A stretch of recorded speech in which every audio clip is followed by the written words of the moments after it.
Hey, what's up guys? Yaya with SB Guns, and in today's video I'm actually going to be going over getting your CCW in San Bernardino. I haven't quite gotten mine yet, but I'm on the final stage. I'm pretty much done. I just have the class and the range test left, and I know a lot of people think that the paperwork is the hardest, but if you know what to get, it's actually quite simple. I wish I would have found a video like this when I was applying. But luckily I know someone that actually got their CCW, so that made it 10 times easier for me. So I'm going to be going over some of the paperwork you need and the 3 guns that I chose and why I chose them. Let's get into it. Alright guys, so for starters, I'm actually going to put a link to the San Bernardino County page where you can find the application and all the forms that you're going to need. I actually printed mine out so that way I knew everything to get and make sure I had everything. But let me take these off. We're gonna just go over this real quick. The application that you're gonna fill out, you actually have to have at least 1 gun registered to you at that address, because the application is gonna ask you when you fill it out. If you don't have any guns, it just won't let you fill it out at all. But after you fill out the application, there's gonna be a bunch of forms that you're gonna have to print out and fill out and take with you to the interview. So I recommend getting a little folder or something, so that way you can make sure you have all the documents and keep track of everything that you do have. But next, it's going to be a residence and employment history form, questionnaire, weapons verification form, and notarized form. And like I said, all of these you're actually going to be able to find on the website. It's going to tell you everything that you need to fill out and everything that you don't need to fill out. If you guys have any questions about that, you can just let me know and I'll help you out with that. But second, you're gonna need your California driver's license. It must, and when I say must, if it doesn't, you're gonna fail. It has to be at that current address. If you don't have it at that current address, then they'll fail you. Your gun has to be registered to that address, and your ID has to show that address. You're also gonna have to take a copy of that. Everything that I'm gonna read off right now, you're gonna need a copy of. Next is going to be your birth certificate. If you have that, great. If not, you got to get it. You have so many months to get it before your interview day. Like I don't know if I said it already, but mine, I actually, when I first applied, it was 6 months before my interview date. But next, you're going to need a current utility bill. I got the electric bill. It was actually my fiance's name, so I had to add my name to it. Luckily, I had plenty of time to do that. But you're going to need your electric bill and a copy of it. Unless you print out a copy, then they'll take that. You just give them that copy. After that, you're going to need a current property tax bill, a grand deed, or a rental agreement. I rent out here, so I was able to get a printout of my rental agreement. I don't know how everyone else's rental agreement is, but I actually had a lot of pages. I had about 50 pages for the rental agreement, and I just had to take everything and they separate what they do need and what they don't need. Everything else, when you're done, you can just throw it away. If you're married and you plan on using your spouse's gun, then you got to take your marriage certificate. If not, then you don't really need that. So another big thing is when you're ready, you have to take, it says 30 days before, but you have to take a postal money order. And the only place they'll accept those from is from the post office, which if you live in San Bernardino, there's plenty of them out here. The first one, don't quote me on these prices. When I did mine, these were the prices, but I do know they have changed. The fingerprinting is $119, which the day you go in, you're actually gonna have to do the fingerprinting, which is as simple as put your finger right here, they clean it off, put your next finger right here, and so on. But they need all 10 fingerprints for your background. And then you're gonna pay 20% of the background fees, which is only $31.60. But like I said, don't quote me on the prices. This is what I paid. After you pay all that, they give you a receipt and everything, and then they tell you you're gonna have to wait for your you're gonna have to wait for the Department of Justice to get back to you. Now, I don't know how I got so lucky, but the Department of Justice just sent them my approval. So the sheriff's department called me, I want to say about a week ago, letting me know that I was approved, and my range date is scheduled for February 19th.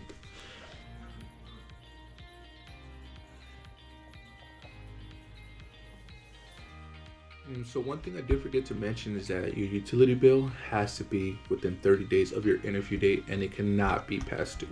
Other than that, it's fine. But anyways, this is my Glock 19 Gen 3. If you don't know, it is chambered in 9. This was actually my first choice when I first applied. This was the only gun I had for my application. It's pretty nice. I love shooting this one. It weighs maybe 30 ounces completely loaded, which is not bad at all. It's about a 4-inch barrel if I'm not mistaken, and it's easily concealable in my opinion. I like this gun. I chose it because when I shot it was just on point, and my SD9, which I showed in my last video, I wasn't too big of a fan of. So the accuracy of this one's really good. The only thing I did do was change the sights. These are XS night sights, which I personally love them. If you haven't checked them out, you should go check them out. And by the way, I'm not sponsored by anyone or anything. This is just the stuff that I got and what I like. I added a grip to it because I felt like it was just too small, but all the other guns are smaller, and I decided just sticking with this one with the grip. I'm not too sure if I would choose this one to carry every day, but as far as every once in a while, when I decide I don't want to carry one of the other ones, this is a perfectly good option for me. At the end of the day, whatever you choose to get is going to be solely on your description of that gun. I recommend going to the range and shooting whatever you choose, or excuse me, whatever you're gonna choose to put on your CCW. I made the mistake of just going and buying a gun and then shooting it after I added it, which I do not regret it, but don't make that same mistake. Shoot your gun first and then add it. But other than that, there's not too much more to say about this. I do have Polcraft a holster, which in my opinion, I like it because it covers the mag release. That's a huge negative for me when I buy holsters. If they don't cover the mag, then I'm not a big fan of it. You have to think about stuff like this when you're getting your gun, getting your holster. It's the little things that make a big difference, and you don't want to learn that the hard way when you need it. That being said, that's pretty much it for this gun. I'm going to the next one. So this is the CZ75 PO1. It's actually my favorite gun. I love this gun for several reasons. Biggest reason is I love the hammer. I'm a huge fan of the hammer fire. It does have a decocker as a safety, but in all reality, it don't do too much in my opinion. It just makes the trigger a little harder. This one did come with night sights, which I think is a huge plus. I love the weight of this one. Fully loaded, it's about 35, but unloaded, it's about 32 ounces. It is chambered in 9. It does only hold 10, basic California laws. But it is. I love that the grips are interchangeable. I love this trigger. It's pretty easy to disassemble. I love cleaning this one because I feel like this one gets the cleanest. Doesn't make too much sense, but I feel like this one gets cleaner than the rest of them. One thing I'm not too big of a fan is the fact that this mag, I just feel like this mag is fragile. It doesn't seem too sturdy to me, as sturdy as the other mags I have. But one of the things I did want to mention is this gun is pretty hard to find a good mag for. Excuse me, a holster. The holster, I haven't been able to have too much luck finding a good one. This is what I was mentioning earlier about the mag release being exposed. I do not like that at all, to tell you the truth. If you have this concealed carry and you're trying to pull it out, I feel like you're going to accidentally click the mag or something. Maybe it's just me. I'm sure not everyone feels that way, but that's just something that I don't like. This has a 3.7 inch barrel, so it's still on the smaller side. It's, like I said, it's only like 35 ounces fully loaded, and it might be a little heavy to a lot of people, but that's something that is a huge plus for me.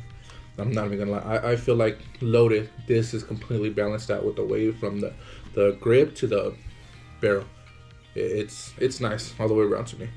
So the final gun I chose was actually the MP Shield chambered in 9. It's pretty small, pretty light. It's actually only a 3-inch barrel and only weighs about 19 ounces, which is really light compared to the other two guns. There's a few things I like about this gun and a few things I don't like. The things I don't like is it only comes with an 8-round mag and a 7-round mag. The 8-round mag is a little bit more comfortable than the 7-round mag. The 7-round mag is literally flush with it, so it can only hold it with 2 fingers. But the 8-round mag gives me a little bit of a better grip. I know you could buy a 10-round mag for these, but I'm actually not a big fan. I think it sticks out way too much, and that would definitely be uncomfortable for me. So I think I'm gonna stick with 2 8-round mags, maybe carry that around, but we'll see how that goes. Some of the things I do love about it is the fact that it has a safety. It has a safety and it has a chambered indicator. So if you have one in the chamber, this little piece will be sticking up. I do need to add some night sights to it because this is the only gun I bought that didn't come with them. But other than that, it's a pretty simple gun. It's very lightweight. It's very easily concealable. If you plan on getting your CCW, I do recommend this one. Also, everyone else recommended this one for me. The holster, I have the same holster as the Glock. So as far as an everyday carry, I feel like the one that's going to be the most comfortable to carry is probably going to be the MP Shield. Carrying wise, it's the easiest to conceal, and it's just, like I said, super lightweight. That being said, I will be posting a picture of the list of stuff that you're gonna need, just so you guys have it. Don't forget to check out the website. In my opinion, I feel like it's to the point in San Bernardino where everyone should be carrying a gun. These streets are just too dangerous. So I hope you guys like this video. Check it out. Don't be afraid to leave a comment if you guys don't like something about it. Let me know. Like I said last time, it don't hurt me. It just leaves room for improvement. So check out my other videos. Let me know what you guys think about that. Let me know what you guys want to see. This is a video that has been requested by a few people, so thank you to those people. At least I know you're watching. This is my little sister Sophia, and the reason she's here in this video is because she wants you guys to see her. She's gonna hopefully be in the next video. I'm thinking about doing a review about the Beretta. That's actually her favorite gun right now, so maybe we can make a whole nother video about that. Let me know what you guys think. Don't forget to like and subscribe, and thank you for following me. Like and subscribe.